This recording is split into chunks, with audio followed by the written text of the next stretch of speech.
Benvingut, welcome back to a new knighthood. We've explored the origins of chivalry, how warrior tradition slowly acquired a moral framework, and we've examined two of its most demanding expressions, Geoffroy de Charny's uncompromising code in northern France, and the Occitan ideal of Paradje, where character demonstrated through conduct was held to define a person's worth. Today we turn to the psychological architecture underneath all of it. Why did these ideals take the shape they did? What were these cultures actually trying to build in a human being? Robert L. Moore gives us the tools to answer that question.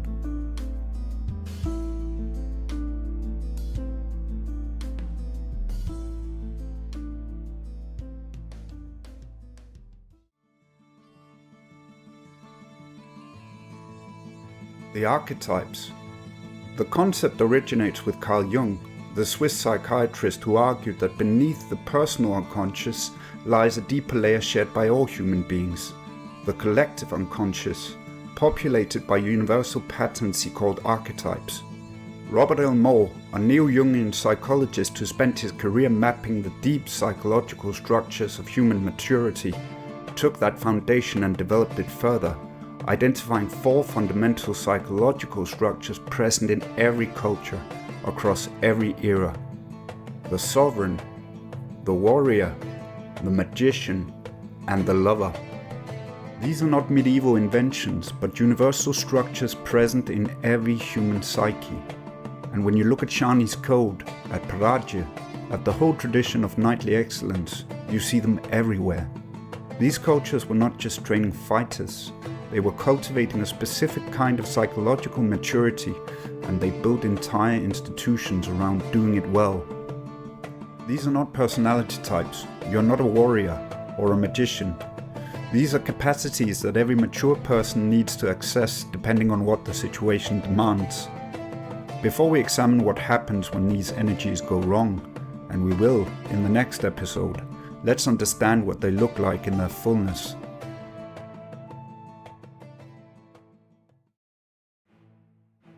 The sovereign archetype is about order, blessing, and the creation of conditions under which life can flourish. This isn't about political kingship, though kings can embody it. It's a psychological capacity we all need. Sovereign energy orders chaos. It establishes boundaries. It blesses what deserves blessing and confronts what threatens the realm. It thinks in terms of the whole, not just the parts. In medieval terms, think of Ermengarde, Viscountess of Narbonne. She ruled from 1134 to 1192, nearly 60 years, over one of the most important courts in the Occitan world. Throughout her reign, she received oaths of fidelity, negotiated treaties, and settled disputes among the lords of her lands. Her court drew troubadours and troubarites, jurists and physicians. And through nearly 6 decades of shifting alliances and political pressure, she kept Narbonne intact. That is sovereign energy, not dominance, but right ordering, the capacity to hold things together when everything is pulling apart. In Paradje this showed up as mesura, wisdom and right judgment, the ability to see the whole situation and act appropriately. When an Occitan lord arbitrated disputes, decided when to make war and when to make peace, maintained the conditions under which troubadours could create and merchants could trade. This was sovereign energy. You exercise it when you establish routines, build structures, create the conditions for growth. The parent who makes the home stable, the manager who builds a culture where people can actually work, the person who gets their own house in order before trying to lead others. The sovereign asks, what needs ordering here? What deserves blessing? What threatens the center and must be confronted?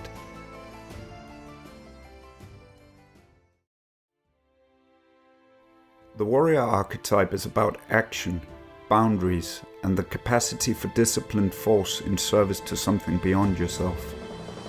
Geoffroy de Charny's Book of Chivalry is essentially a manual for cultivating warrior energy in its fullness. The knight must be fierce when fierceness is required, but he must also know when to show mercy, when to negotiate, when to hold back. The warrior serves. That's what separates it from mere aggression. The true warrior isn't fighting for pay or personal glory. He serves a principle, a people, a cause greater than himself. Shani died holding the Oriflamme because he was serving his king and the order of things he had sworn to uphold. In Paraja, this showed up as lealtad, loyalty even unto death, the capacity to stand by your commitments regardless of cost. But the warrior isn't only about battlefield courage. It's about the capacity to set boundaries and defend them, to say this far and no further, to take action when action is required, even when it's difficult or dangerous.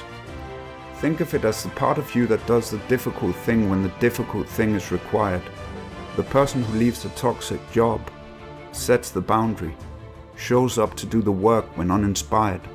Not aggression, disciplined force in service to something worth serving. The warrior asks, what am I serving? What must I protect? What action is required of me right now?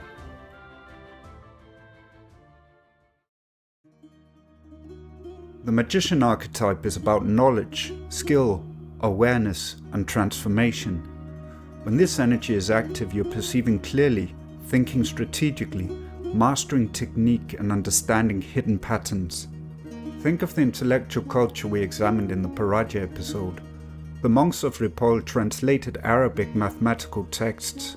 Gerbert of Aurillac mastered advanced mathematics and became pope. Jewish scholars mapped the grammar of Hebrew. All of them drew on magician energy. They saw patterns others missed, mastered complex systems of knowledge, and transformed raw information into wisdom. The troubadours accessed it too. They mastered complex poetic forms, understood the psychology of love and honor, and wielded words as tools of transformation. Bernard de Ventadorn's line, "Singing is worth nothing if the song does not move from within the heart," that's magician awareness at work, the craft and the feeling that gives it life. He knows both have to be present. This energy is around you constantly. The programmer solving a problem no one else can see. The therapist reading what's actually happening beneath someone's words. The mechanic who diagnoses an engine by sound. It's anyone who has transformed raw information into mastery. The magician asks, what knowledge do I need? What patterns am I seeing? How can I transform this situation through skillful means?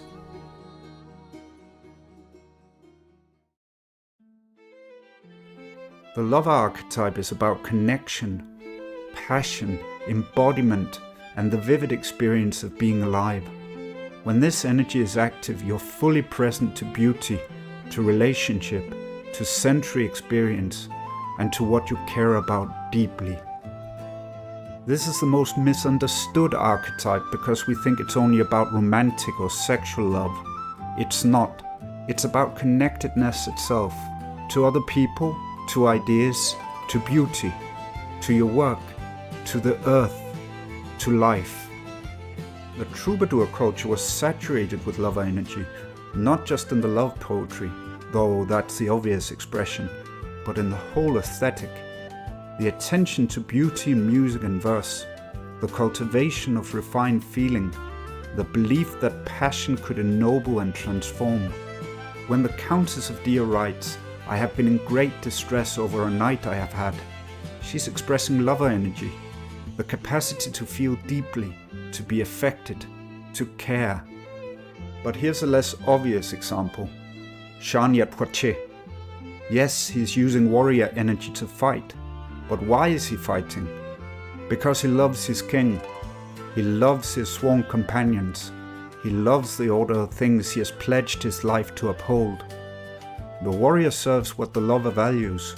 Without lover energy, the warrior becomes a mere killer. With it, he becomes a protector of what matters. In Paraja, the lover showed up as largueza.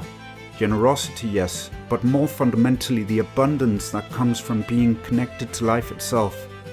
The generous lord isn't just giving things away, he's expressing his connection to his people, his delight in hospitality, his participation in the flow of life. The lover is what makes life worth living, not just falling in love, but the passion you feel for your work when it's going well, the music that moves you, the idea that won't let you go, full presence to whatever is actually happening. The lover asks, what do I care about deeply? What moves me? Where am I feeling most alive? What connections matter most?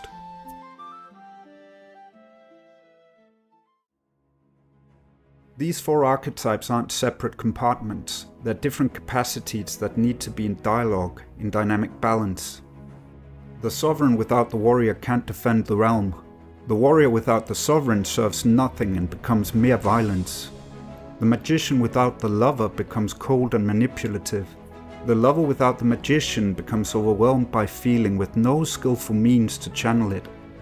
We have seen this interplay already. Charny at Poitiers holding the oriflamme as the French army collapsed around him, choosing to die rather than yield the banner. Fierce in combat, drawing on warrior energy. Holding the symbolic center for his king, sovereign energy. Reading the tactical situation clearly in the chaos, magician energy. Willing to die for what he loved, lover energy. All 4 capacities accessed at once. That's not exceptional. That's what integration looks like under pressure. This is psychological maturity, the capacity to access all 4 modes as the situation requires, not being locked into one pattern, but flexible, adaptive, able to shift. Medieval training systems built this in deliberately. Combat and discipline for the warrior, governance and courtesy for the sovereign, theology and poetry for the magician, love service for the lover.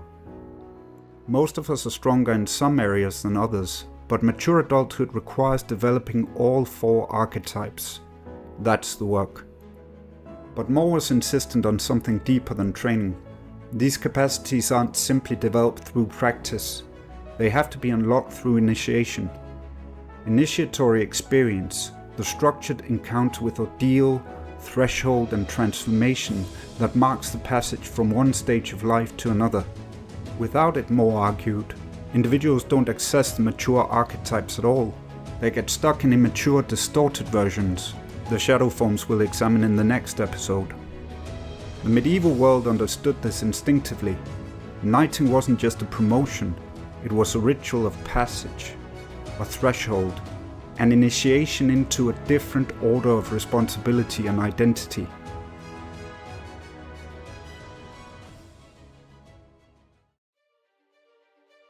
We've introduced the 4 archetypes in their fullness, the sovereign ordering and blessing, the warrior serving with disciplined force, the magician perceiving and transforming, and the lover connecting and caring.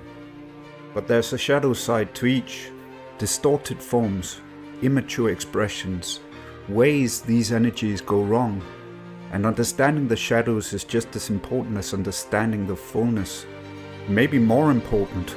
Because the shadows are often what we're actually dealing with in ourselves and others. What happens when sovereign energy becomes tyranny?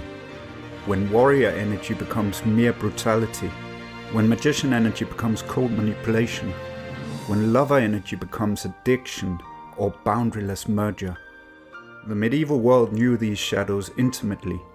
They built training systems specifically to guard against them. And they failed sometimes, spectacularly, which gives us clear examples of what we are guarding against. In the next episode, we'll examine the shadow forms of each archetype, look at historical examples, and explore what happens when individuals lose their balance and tip into shadow.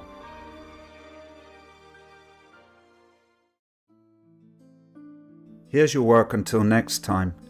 Assess yourself honestly across all 4 archetypes. Which one is weakest in you? Not which one you like least or understand least. Which capacity do you actually struggle to access when life demands it? Can't maintain order in your life or create stable conditions for growth? Weak sovereign. Can't set boundaries or take difficult action? Weak warrior. Avoid developing skills or refuse to learn what you need to know? Weak magician. Can't connect deeply or feel passion for anything? Weak lover. Once you've identified your weakest archetype, Find one person in your life who embodies that energy well. Not perfectly, just someone who's clearly stronger than you in that dimension. The next couple of weeks, observe them carefully. How do they operate? What do they do that you don't? Ask them questions if you can. Then take one concrete action that exercises that weak capacity. Create one small structure if you need sovereign. Set one boundary if you need warrior. Learn one new skill if you need magician. Or connect authentically with one person if you need lover. These archetypes aren't abstract psychological constructs. They are capacities you develop through practice. The medieval training systems understood this. You don't become a knight by reading about knighthood. You become one by doing what knights do, repeatedly, until you can access those capacities when they're needed. Start small, but start. If you're finding this framework useful, subscribe for the next episode. Leave your thoughts in the comments on which archetype you identified as weakest and what action you took to develop it. Thank you for watching.